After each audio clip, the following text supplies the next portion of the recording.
Okay, today I want you to make better choices. What do I mean by that?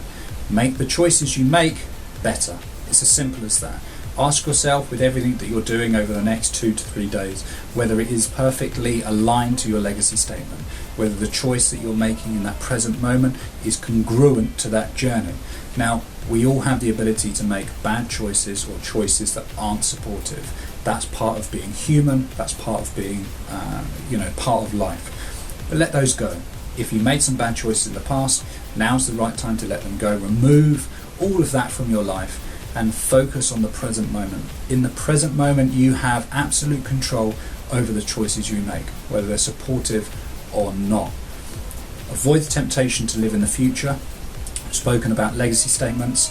I've spoken about the reduction of putting in too many goals because they have the ability to produce negative outcomes if they're not met. But in the present moment, you can't make a bad choice if you're consciously in that moment making the choice that supports that legacy statement.